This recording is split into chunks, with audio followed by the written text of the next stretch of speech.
Good morning to all. Welcome to Suresh Gyan Vihar University. Today we are going to study software engineering, architecture, design. Okay.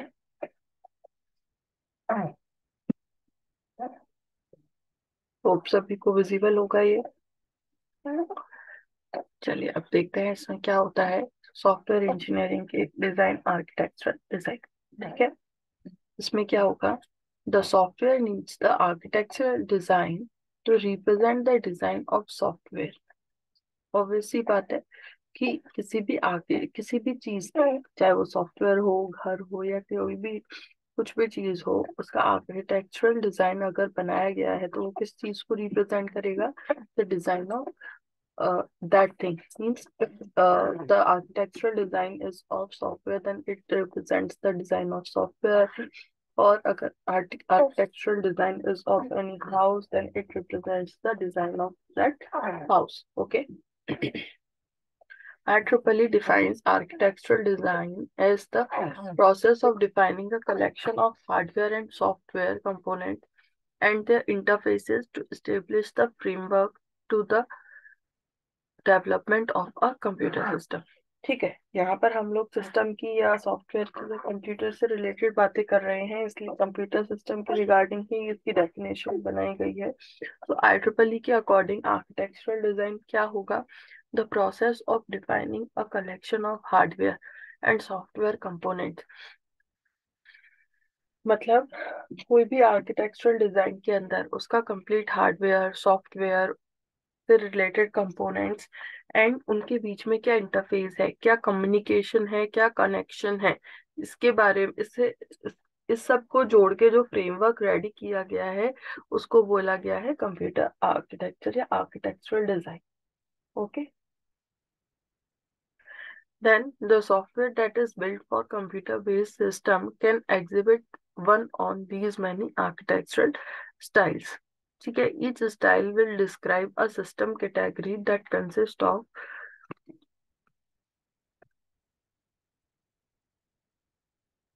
देखते हैं क्या ये consist करता है। A set of components. ठीक है, हमने देख ही लिया कि हार्डवेयर सॉफ्टवेयर कंपोनेंट्स वो कंसिस्ट करता है, साथ ही साथ उनमें क्या इंटरफेस है। अब कोई भी जब सिस्टम बनाया गया है तो उसमें क्या क्या चीजें वो लेगा, उसको हम देख लेते हैं। A set of components, for example, a database, computational modules that will perform a function required by the system। ठीक है, a set of components मतलब कई सारे components जो कि कंप्यूटर की सॉफ्टवेयर की रिक्वायरमेंट के अकॉर्डिंग फंक्शनल करेंगे। ठीक है। The set of connectors which help in coordination, communication and cooperation between the components. Okay. Conditions that how components can be integrated to form the system.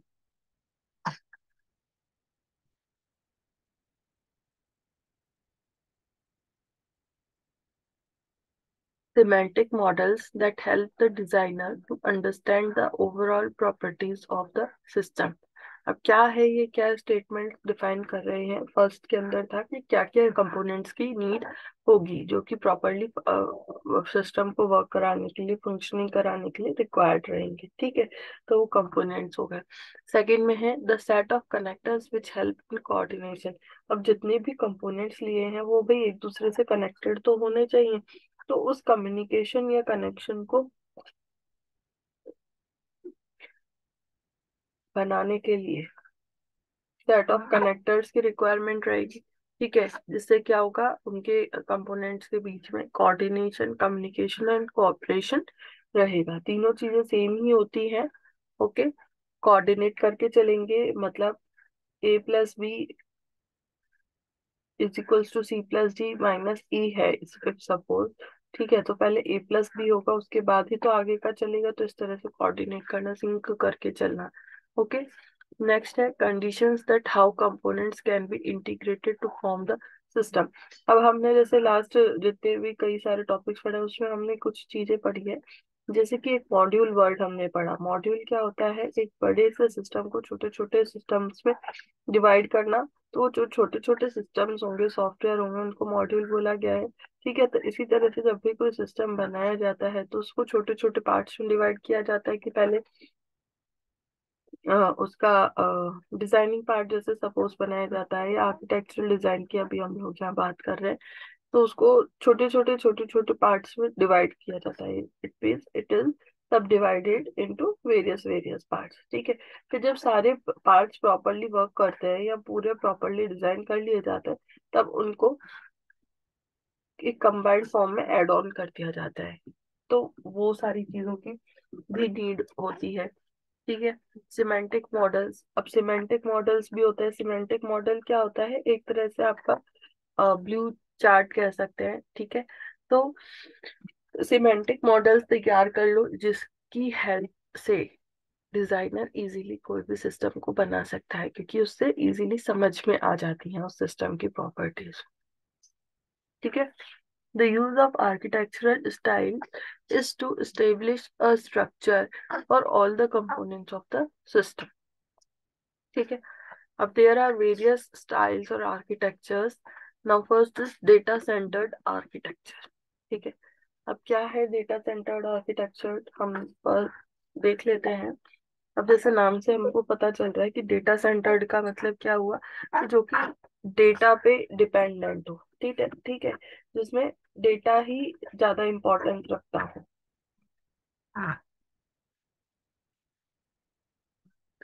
क्या लिखा हुआ है इसमें?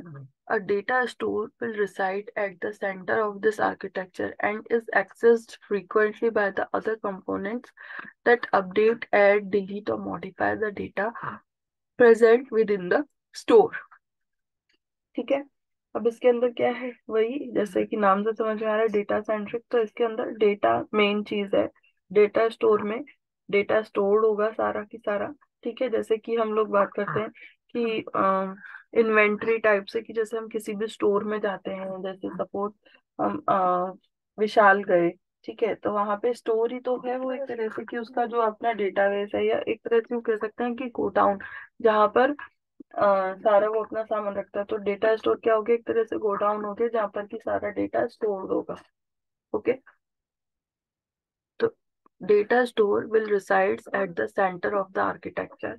ठीक है, किसी भी architecture using data centric architecture बनाते हैं अगर, तो उसमें डेटा स्टोर सबसे मेन होगा, सेंटर पॉइंट होगा।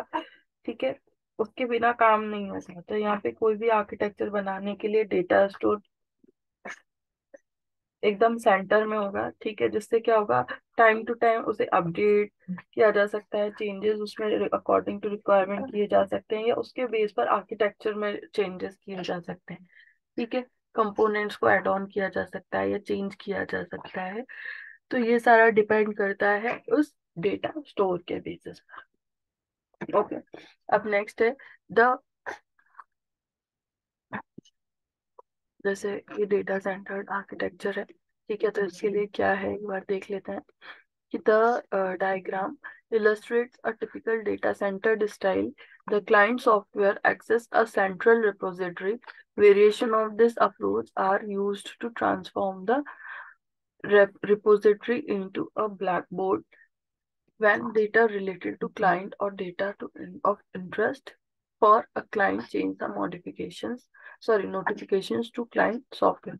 अच्छा, एक बार ये आगे बढ़ने से पहले आप ये नोट डाउन कर लो, इसकी definition according on the basis of IEEE and ये इसकी कैटेगरीज। ओके, फिर आगे चलते हैं।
लिख लिया होगा सभी ने।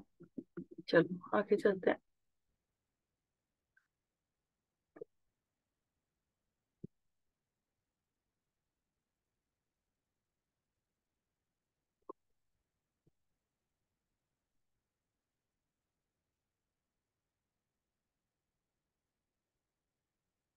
चलो अब इसका एक बार हम डायग्राम देख लेते हैं।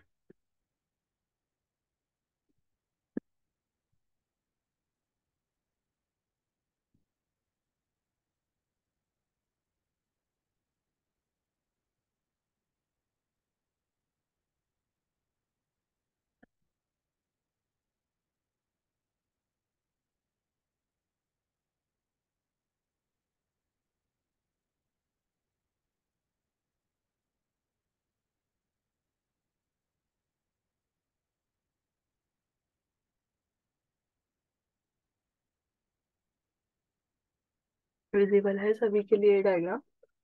ठीक है, तो हम चलते हैं आगे। इसमें सबसे पहले क्या है, डेटा स्टोर, मतलब सेंटर में डेटा स्टोर या रिपोजिटरी बोर्ड।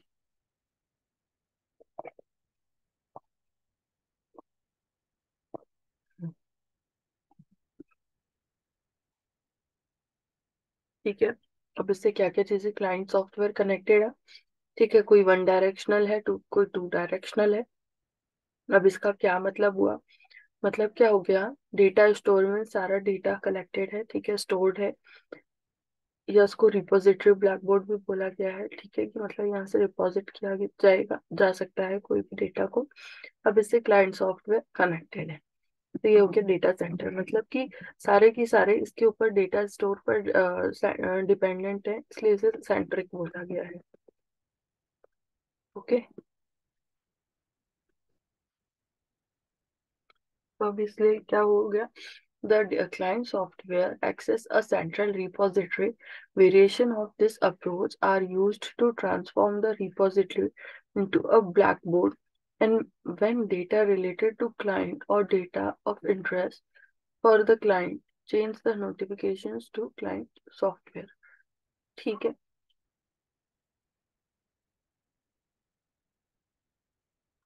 जैसे जो डेटा स्टोर है उसमें कोई चेंजेस होते हैं तो वो क्लाइंट सॉफ्टवेयर को अवेलेबल करा देता है कि हाँ भाई यहाँ पर ये चेंजेस हुए हैं।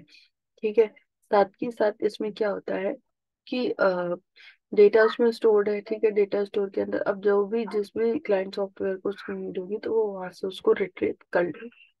ठीक है, अब है, this data centre architecture will promote integrability.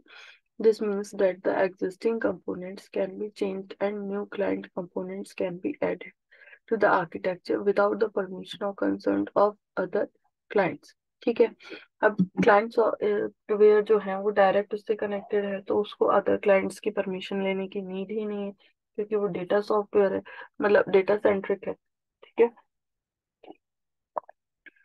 Data centric का मतलब यही होता है कि उस वो जो मेन सर्वर या जो मेन जगह, मेन स्टोरेज है वो वहीं से डायरेक्ट कनेक्टेड है। Okay, now data can be passed among clients using blackboard mechanism. ठीक है, ब्लैक बोर्ड मैकेनिज्म क्या होती है, जैसे कि ब्लैक बोर्ड पे कुछ लिखा होता है तो हम उससे सारा कॉपी कर लेते हैं, तो इसी अकॉर्डिंग डेटा स्टोरेज से भी, डेटा स्टोर से भी कोई भी क्लाइंट सॉफ्टवेयर उसको रिट्रीव कर सकता है। ठीक है, अब इसके क्या एडवांटेजेस हैं डेटा सेंटर के, आप एक बार रीड कीजिए।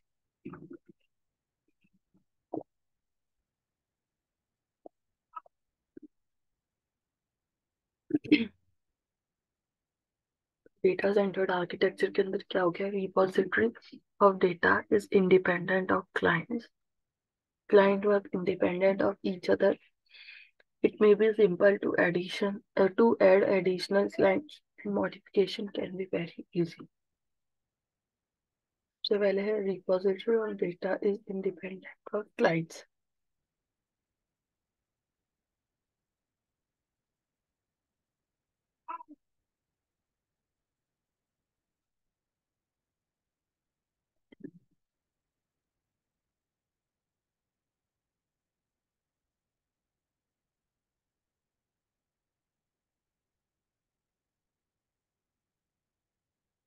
ठीक है, अब नेक्स्ट है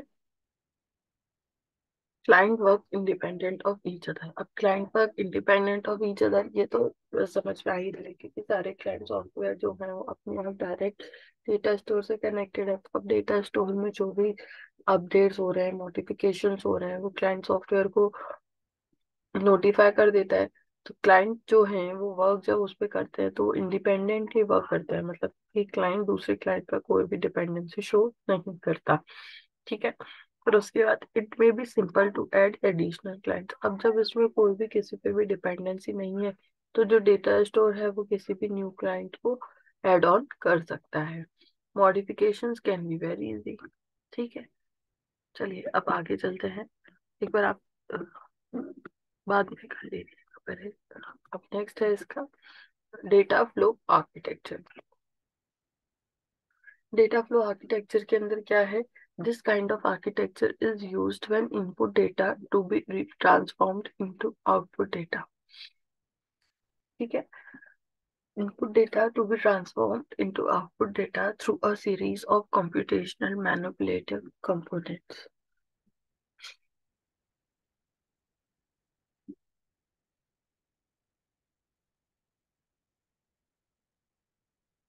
Next, the figure represents pipe and filter architecture since it uses both pipe and filter, and it has a set of components called filter connected by pipes. Okay. Next, pipes are used to transmit data from one component to the next.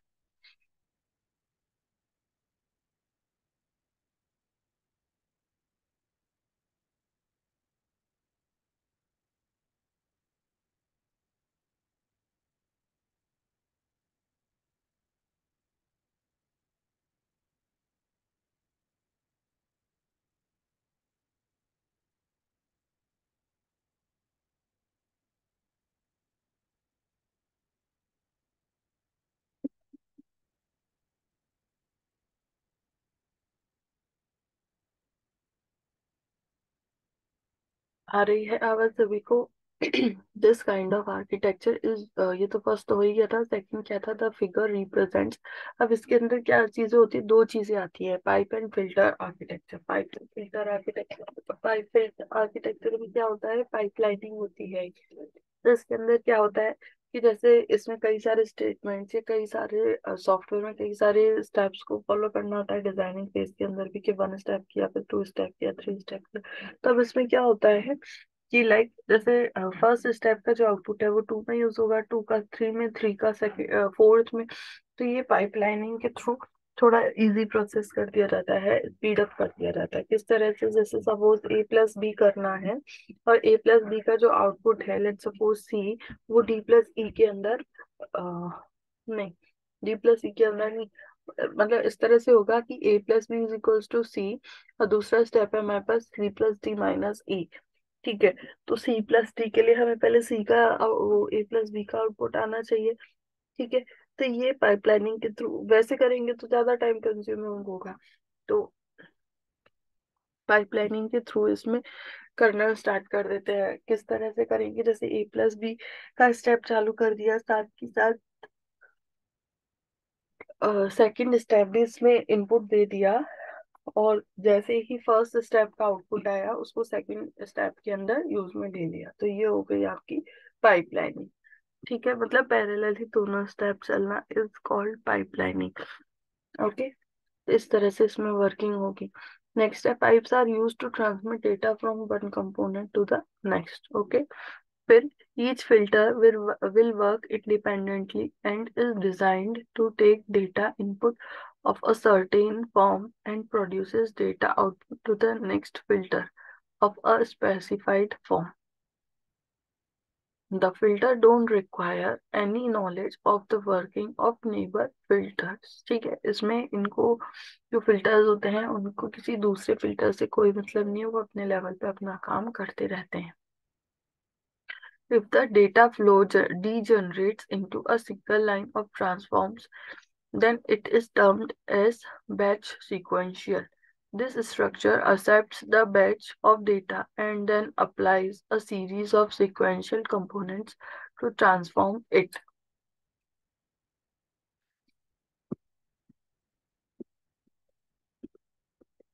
देखो इसमें diagram है, कैसे एक बार देख लेते हैं इसको. If the data flow degenerates into a single line of transforms, then it is termed as batch sequential. This structure accepts the batch of data and then applies a series of sequential components to transform it. देखो क्या समझ में आ रहा है इसमें. दो चीजें होती हैं, पाइप्स एंड फिल्टर्स. ठीक है, पाइप्स क्या कर रहे हैं,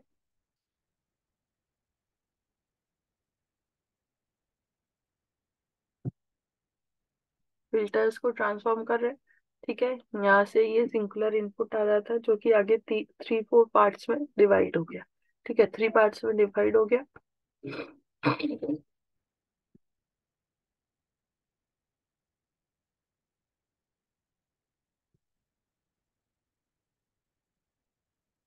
मतलब इसमें डेटा का फ्लो रहेगा इस तरह से. ठीक है, ये पाइपलाइनिंग किस तरह से होगी कि ये एक सिंगल लाइन है. ठीक है, A+B है सपोज, तो ये इसका आउटपुट इसने 3 पैरेलल चीजों में ट्रांसफर कर दिया जिससे कि इसका जो आउटपुट है वो आगे भी यूज में लिया जा सके. ओके, तो ये हो गया. ठीक है, और ये एक सिंगल बैच हो गया, ये जो नीचे एक सबसे दिया गया. Now what are the advantages of data flow structure. It encourages upkeep, repurposing and modifications. With this design, concurrent execution is supported. Concurrent execution क्यों supported है, क्योंकि इसमें pipes and filters का यूज किया गया है. लेकिन अब इसके disadvantages क्या है. It frequently generates the batch sequential system. Data flow architecture does not allow applications that require greater user engagement. And last is, it is not easy to coordinate two different but related streams. ठीक है, ये दोनों दो different streams को तो कैसे coordinate करेगा या क्यों नहीं कर पाएगा, क्योंकि ये तो पाइपलाइनिंग को यूज में ले रहा है, तो मतलब कि ये तो अपना एक सिंगल चीज का आउटपुट ही दूसरे में देगा, तो इस तरह से. ठीक है,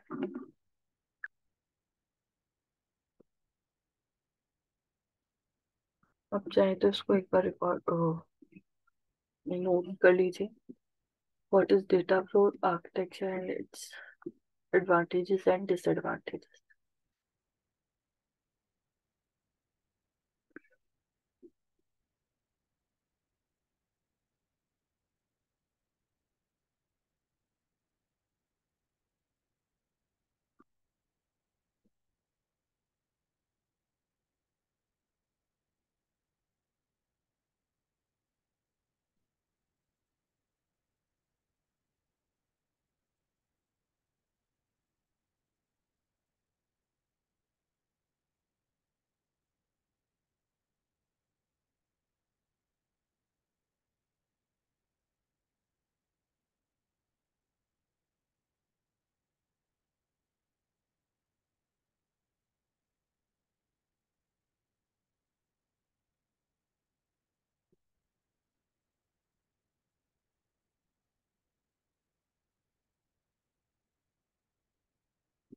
हो गया, चलिए आगे चलते हैं.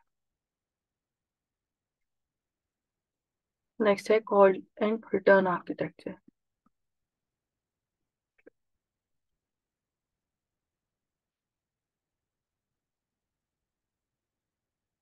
कॉल एंड रिटर्न आर्किटेक्चर में क्या होगा. It is used to create a program that is easy to scale and modify.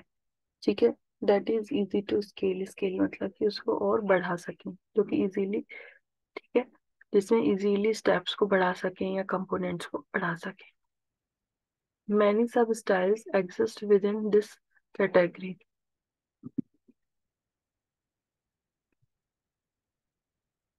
Two of them are explained before: remote processor call and many program or subprogram architecture. ठीक है, क्या है. This component is used to present in a main program or sub program architecture distributed among multiple computers on a network. ठीक है, क्या हुआ? Remote procedure call. Remote procedure call को RPC भी बोला जाता है। ठीक है, रिमोट प्रोसीजर कॉल के अंदर क्या हुआ? This component is used to present in a main program और sub program architecture distributed among multiple computers. ठीक है, एक बार देखिए आप इसको।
देखा है sir, what is RPC call architecture? इसके अंदर क्या होगा कि जितने भी कंपोनेंट्स होंगे ना,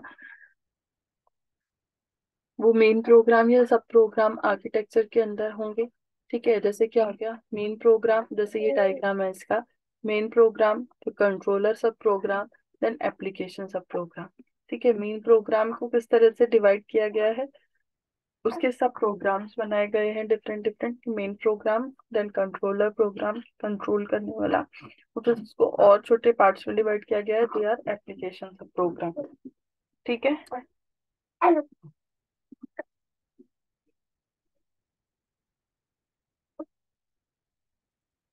जिससे क्या होगा, वो अलग अलग।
नेक्स्ट इज मेन प्रोग्राम और सब प्रोग्राम आर्किटेक्चर। ठीक है, the main program structure decomposes into number of sub programs और function into a control hierarchy. अब क्या हुआ, मेन प्रोग्राम और सब प्रोग्राम आर्किटेक्चर मतलब कि जो मेन प्रोग्राम स्ट्रक्चर है उसको वेरियस वेरियस सब प्रोग्राम्स में डिवाइड किया गया, ठीक है, और वो सारे के सारे एक दूसरे से कनेक्टेड रहते हैं और कंट्रोल्ड वे में रहते हैं। The main program contains number of sub programs that can invoke other components. ठीक है, जैसे कि सी प्रोग्रामिंग में करते हैं, इनहेरिटेंस वाला काम किया होगा। ठीक है, नहीं तो फंक्शंस भी करते हैं, तो मेन प्रोग्राम, ठीक है, फिर उसको वेरियस वेरियस फंक्शंस सब प्रोग्राम्स में डिवाइड किया गया। अब जो फंक्शंस है उसके अंदर होती है मेन वर्किंग के, कहाँ पे कैसे क्या लूप चलेगा क्या होगा।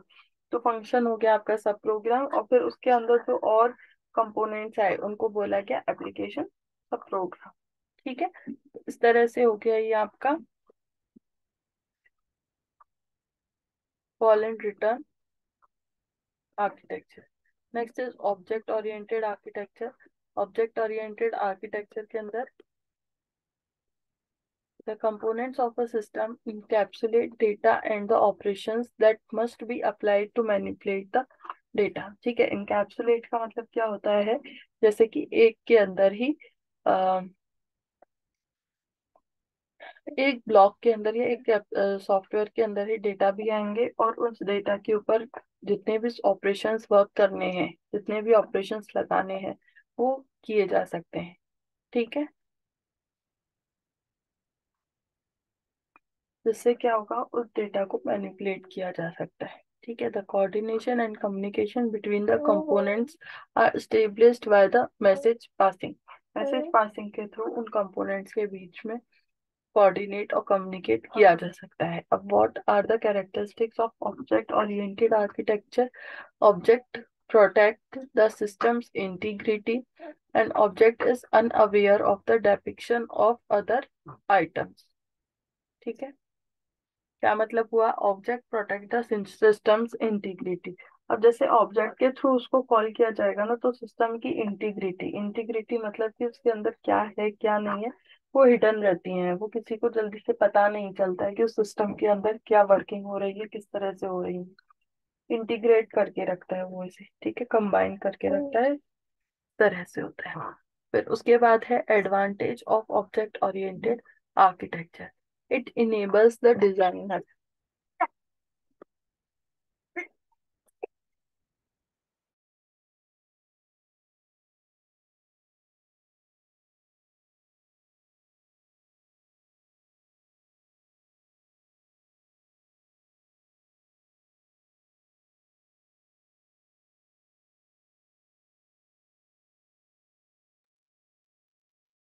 It enables the designer to separate a challenge into a collection of autonomous objects। ठीक है, ऑटोनॉमस हम पहले भी पढ़ चुके हैं। ऑटोनॉमस का मतलब हुआ कि अननोन, जिसके बारे में कुछ पता नहीं है। ठीक है, तो it enables designer to separate a challenge into a collection of autonomous object.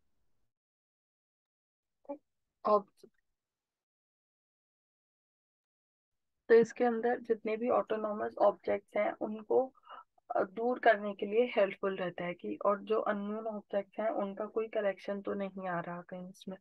Then other objects are aware of implementation details of the object, allowing changes to be made without having an impact on other objects। ठीक है,